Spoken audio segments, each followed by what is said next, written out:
Hi, this is Vijay Bambani. I hope you're enjoying my videos and you're taking away a lot of learnings and profitable trading tactics from these videos.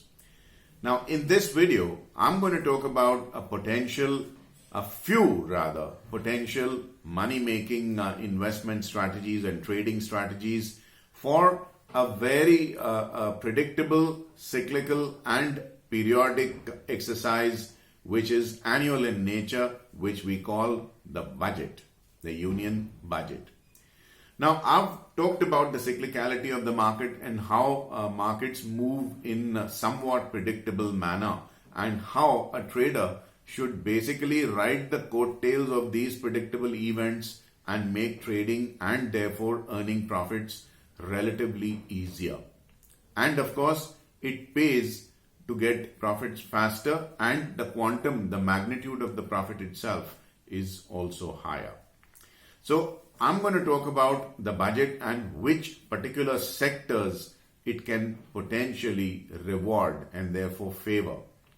Remember, we are not talking about individual stocks but the sectors. And as usual, a caveat here, we are talking about probabilities, not certainties. We can only conjecture that probably this event will help so and so sector in such and such manner.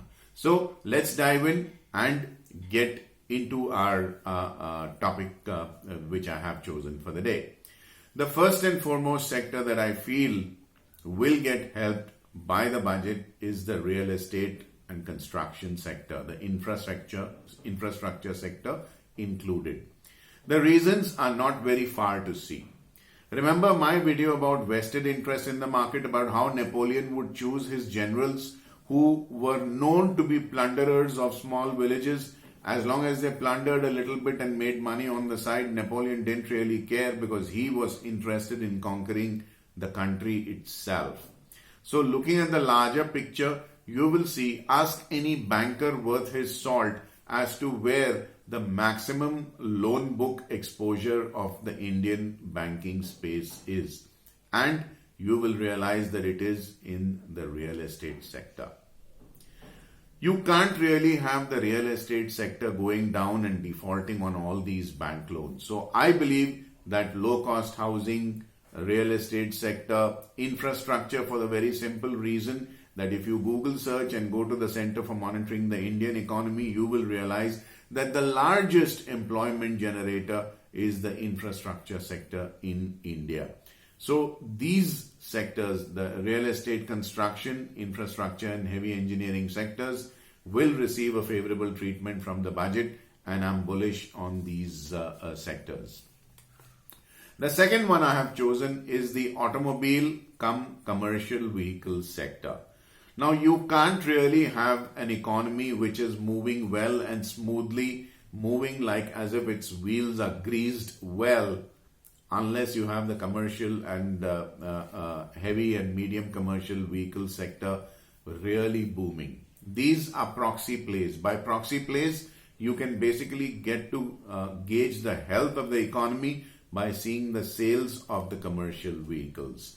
My gut feel and my reading of the market is based on charts and a 360-degree view. Empirical evidence from 34 years of trading is that the commercial vehicle sector is in for some relief in the budget, and therefore these sectoral stocks should also do well. Now, the third sector is a sector which is now established as a place where the retail rank and file consumer and borrower gets his money supply from. I'm talking of microfinance institutions, NBFCs and loan giving institutions.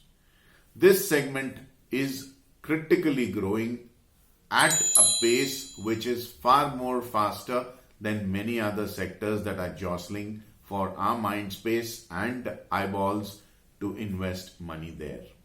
My feeling is that the NBFCs and microfinance institutions are likely to receive favorable treatment, low cost loans, and their cost of funding is going to go down. Remember that on 11th of January 2021, a new index called the Financial Sector Services Index is being launched in the derivative space in options and futures, which will comprise of banking and NBFC stocks. There is a reason why things happen in the financial markets, and the reason, if you actually were to observe under a microscope, are invariably financial itself in nature.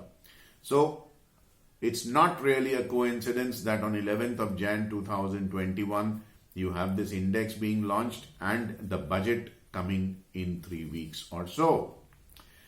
The fourth sector I believe should receive favorable treatment is the EOUs, export-oriented units. Our exports are coming down fast. Reasons are not far to see. The global slowdown due to the pandemic, sluggish economies worldwide, and a whole lot of other reasons.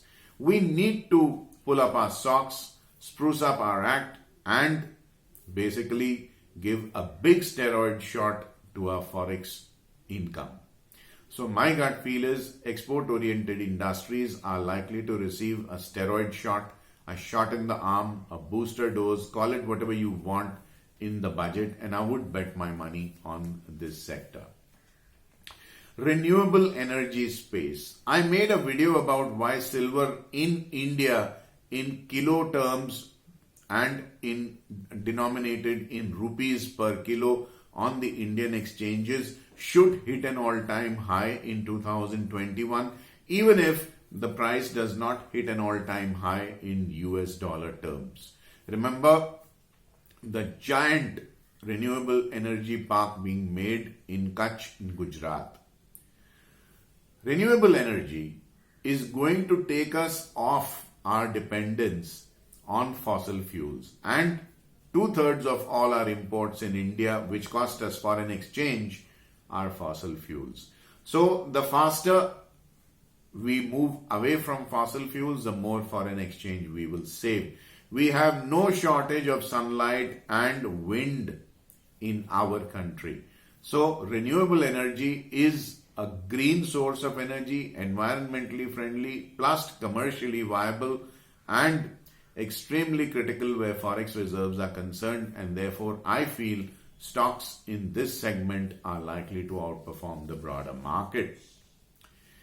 The sixth one is a sector, not really a sector, but it's more of a category of stocks, which I have talked about a lot in the last 2 to 3 months, and many people may or may not agree. Hey, the choice is yours. I'm talking of public sector units, government-owned companies, PSUs. Like it or not, PSUs are likely to jostle for mind space of both traders and investors, and especially those companies which have been slated, which have been earmarked for divestment, wherever the government is likely to try and offload its shareholding and dilute its shareholding in favor of the public. A basic reality check of what is happening before the public issue, especially of those companies where the stocks are already listed. We traders are brain warriors. We win or lose our battles in financial markets with our ideas and with our heads, with our brains. Just think, if you were to sell shares of your existing listed company, would you like to sell them at a higher price or would you like to sell them at a lower price? So the companies that are due for divestment, those PSU stocks should really fly well. Let us not forget the granddaddy of all PSUs is the Life Insurance Corporation of India, and it is slated for a gigantic public issue of, hold your breath, 80 to 90,000 crore rupees. In its portfolio are a huge number, millions and millions of shares of public sector units. So if not the divestment of these public sector units itself, but to raise the NAV and the portfolio value of LIC before its public issue, where its books are going to be spruced up and brought to order, I think the public sector unit stocks are going to do extremely well. And you have the government of India ensuring that this game plan succeeds. Nobody is more powerful than the government. I call the government Big Brother. Now, these are stocks that Big Brother is going to push up. And hey, I always follow Big Brother. It's profitable. And this is a gigantic space. There are a lot of companies available for you to take. The only thing I would tell you is choose those stocks where the relative strength comparative. Do not mistake it with relative strength index. I'm talking of RSC. You can go to a technical analysis website where charting is free, investing.com or chartview.com, etc., and plot a relative strength comparative oscillator. Basically, what we are trying to do is shortlist those stocks which falls less in a falling market and rise more in a rising market, which means relatively speaking, it outperforms the stock it is being compared to. I choose the Nifty as one benchmark and the stock to be benchmarked against it, whether it is higher or lower on the relative strength comparative vis-a-vis the Nifty. So go ahead and choose the best possible stocks. Remember, this is not too early to start placing your bets ahead of the budget. The wise guys come out and get positioned in their stocks many weeks before the budget is due for announcement, and they are also equally quick and nimble-footed in getting out of these stocks. Remember, the early bird catches the worm. Be an early bird, position yourself well, and I wish you a Merry Christmas in advance. I hope you have a very profitable trade from this video. And if you're watching this video on YouTube, don't forget to click like on this video, subscribe to my YouTube channel if you haven't already done so. Click on the bell icon to receive alerts for future videos, if any. And in the comment section, do let me know what you think of this video and what you'd want me to record in my next. Take very good care of your health, your investments, your trades, your family and friends. Have a very profitable day. Thank you for watching my video. Vijay Bambwani signing off for now. Bye-bye. Also, do not forget to subscribe to my free email newsletter, Fast Profits Daily, and get my free guide, How to Trade Markets Like a Pro.